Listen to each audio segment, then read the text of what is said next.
I want to welcome you. Good evening. Thank you for coming. And I have the pleasure of talking about lupus and in a larger context talk about autoimmune disease tonight.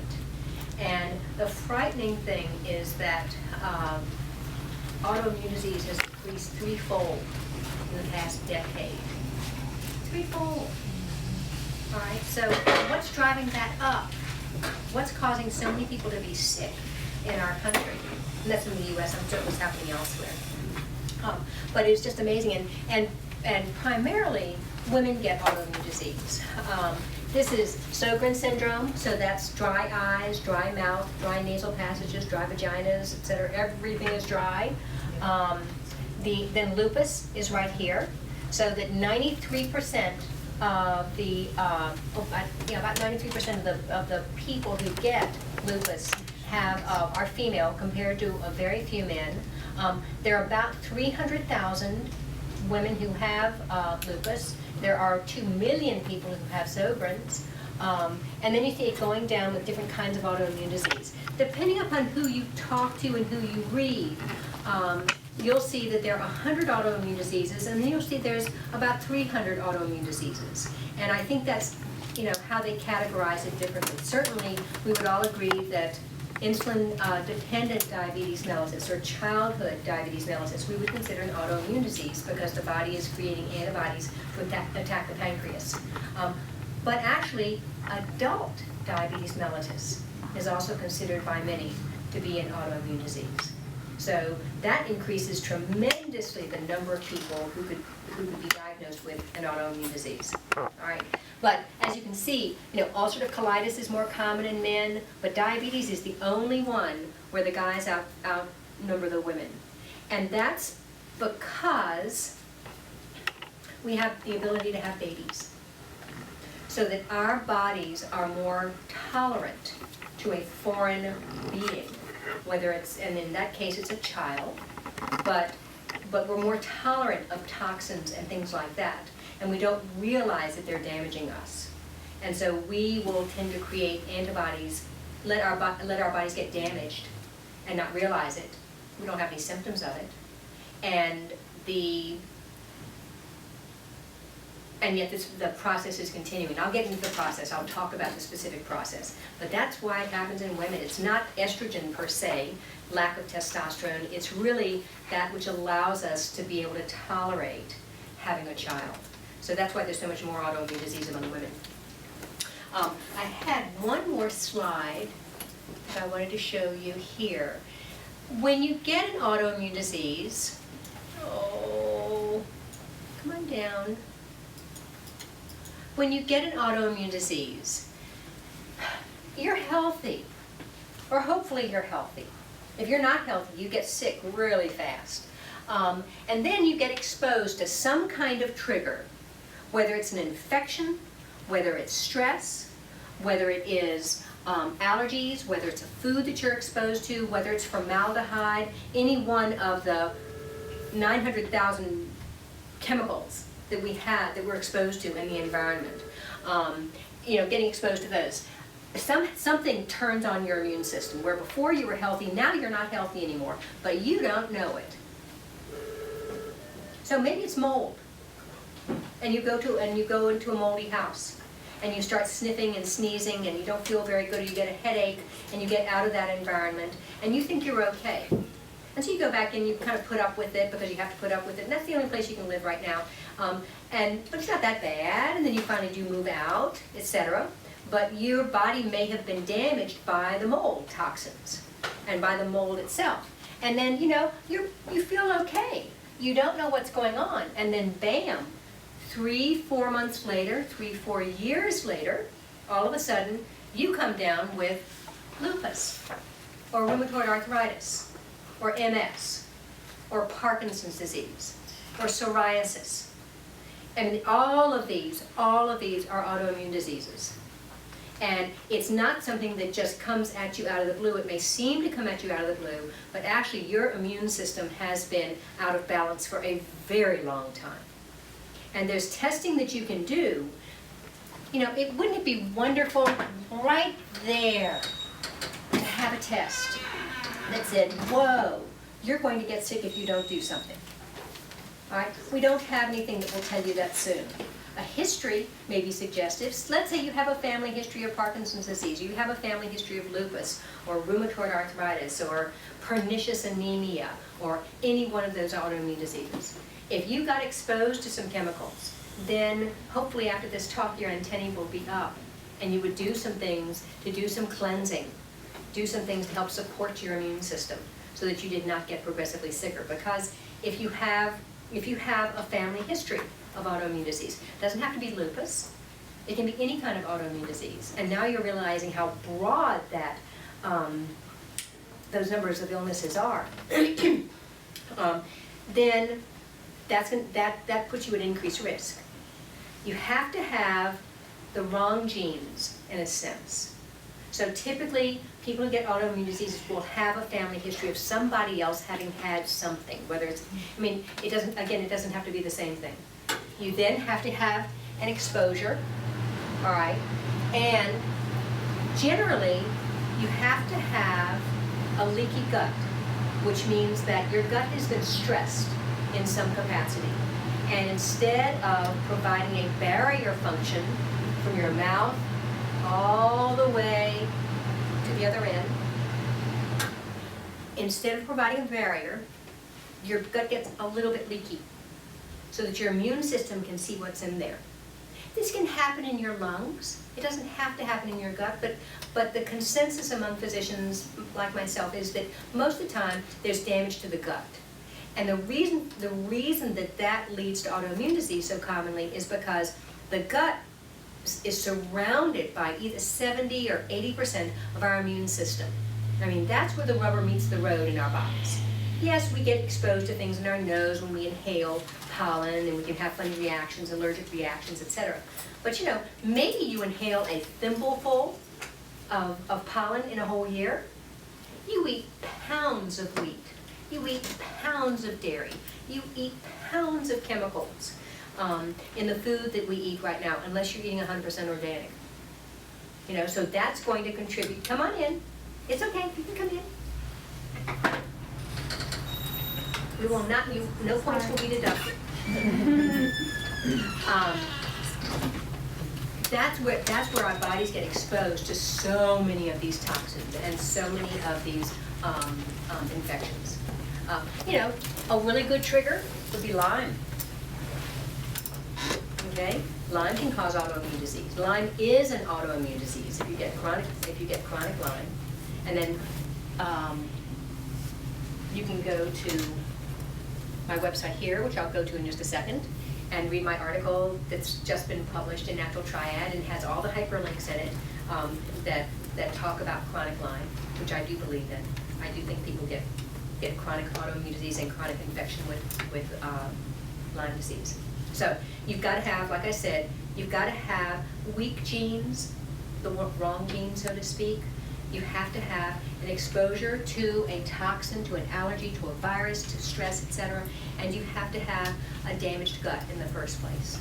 Now, it may be that what your trigger is that you have a sensitivity to gluten and you don't know. And you've been to your doctor because you have irritable bowel symptoms. And they did a test on you, and no, you don't have gluten sensitivity, you don't have celiac disease. Go ahead and you keep on eating the gluten, not knowing any better. But the gluten is damaging your gut. So the gluten is both the toxin, the trigger that's causing the problem, but it's also in the background damaging your gut. And over a period of time, you get more and more damage to your gut, more and more inflammation in your gut. And inflammation does not stay local, it spreads. So in someone who has the genetic tendency to get rheumatoid arthritis, they may get rheumatoid arthritis from eating too much gluten. In someone who has a tendency to get lupus, you may get lupus from eating too much gluten. In somebody else, it might cause MS. I mean, I haven't seen this myself in my MS patients, but I do know that people who have MS plaques in their brain, okay, those go away sometimes. They reverse sometimes. And sometimes they're caused by cross reactions to gluten. So the antibodies that are reacting against the gluten in the gut also attack those tissues in your brain. And they get better when people go on gluten-free diets. So it'll take about a year for it to clear up. But if you have thought that you might be sensitive to gluten, and you've been told that the test is negative, then you need better testing. All right. This particular lab that I'm showing pictures from is called Cyrex Labs. I'm not certain what it looks like if you go there as a normal person as opposed to a physician, but they're going to have a lot of different information. They do 16 different antibody tests for gluten sensitivity, not 2, 16. And they find, I find a lot more people who are sensitive to gluten where it doesn't show up on the lab work from Solstice. All right, so if you think you're sensitive to gluten, sure, I can do a $300 test for you and prove it. But why don't you stop the gluten for 2 to 4 weeks? And if your symptoms get better, then trust what your body is trying to tell you. Does that make sense? Okay.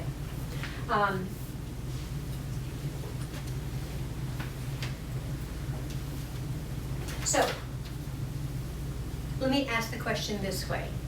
How many of you either have an autoimmune disease or know someone who has an autoimmune disease?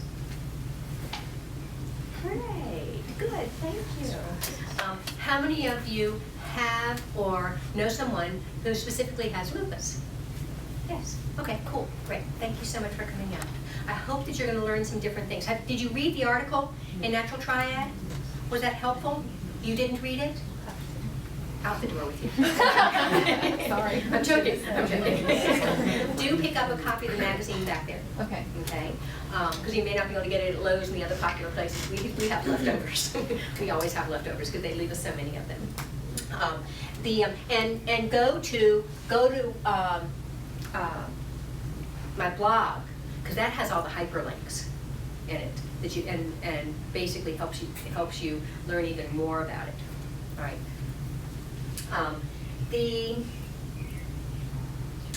There are a lot of different toxins out there. So y'all understand that you have to have a genetic predisposition. You have to have damage to the gut. What can I tell you about that? I think there are lots of things that damage the gut. Anti-inflammatory medication, NSAIDs, which actually you take when you have lupus. High-dose prednisone, damage to the gut, which you take when you have lupus. And I'm not saying that you shouldn't. I'm not saying that you shouldn't use those short-term for symptom control. Taking a PPI, taking Nexium, a purple pill, that will cause a leaky gut. Because, whoops, oh, we have a screensaver, okay. That can cause a leaky gut over time because it changes the germs in your gut that can cause, and that can result in inflammation. It also causes you to be malnourished. You don't break down your proteins or absorb your proteins as well, and because those proteins are not broken down, you're not only getting nutritionally depleted, but that food is arriving downstream in a part of your gut where food should not arrive. And if the gut has been damaged by taking too many NSAIDs or prednisone, or because you're a long-distance runner, or you're a cyclist, if you're an extreme athlete, just doing that will damage your gut. Having a stomach virus will damage your gut. So you get diarrhea, etc., and then you get over it, that can damage your gut and is probably called a mild leaky gut. And if you take care of it, you can get over it. How do you take care of a mild leaky gut? If you let's say you have a stomach virus and you're sick for a couple of days. This is not written down any place, so good memory or write it down. 1 pound of green beans, 1 pound of zucchini. Think of how slimy zucchini is before you cook it. And then 2 sticks of celery, and a little bit of salt, a little bit of garlic, a little bit of onion if you like.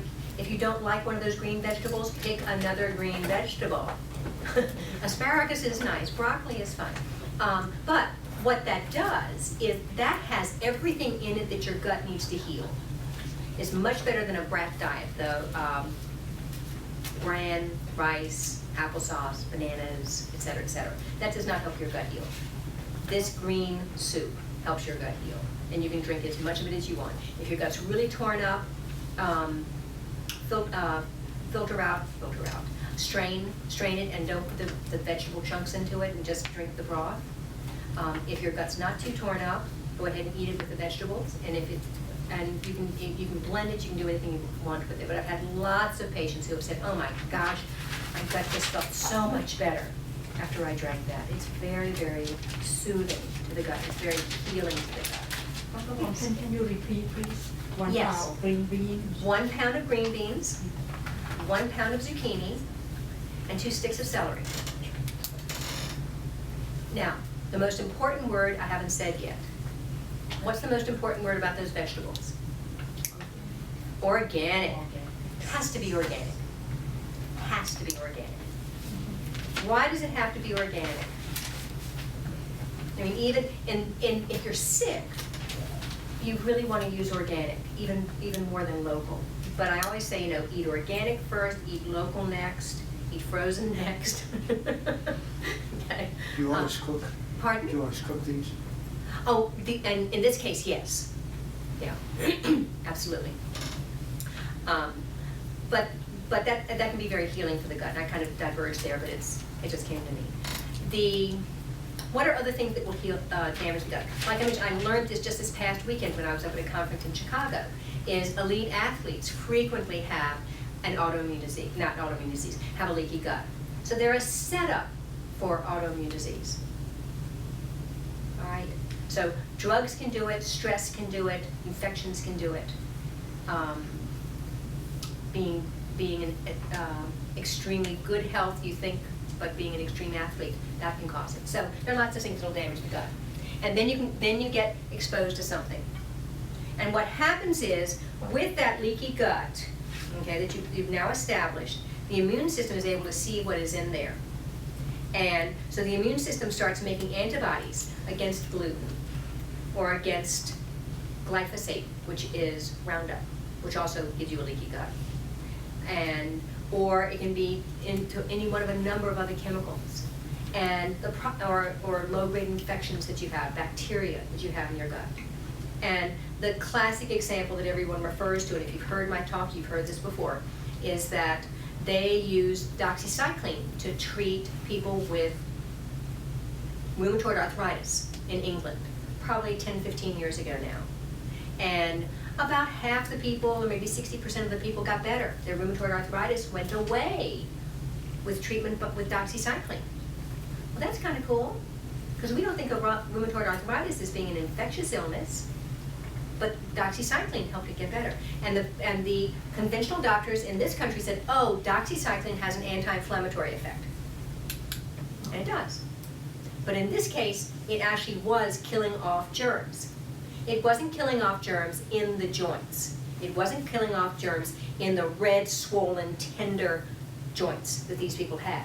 It was killing off a germ that was in each one of those people's guts, called Klebsiella pneumonia.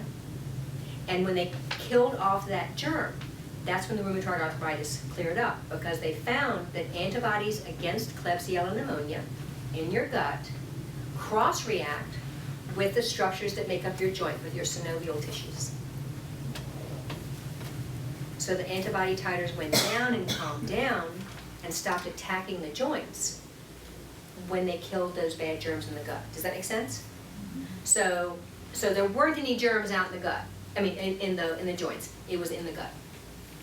So that's a really good example of how the body sets up an inflammatory reaction in the gut against something, right? And then it cross-reacts with other tissues.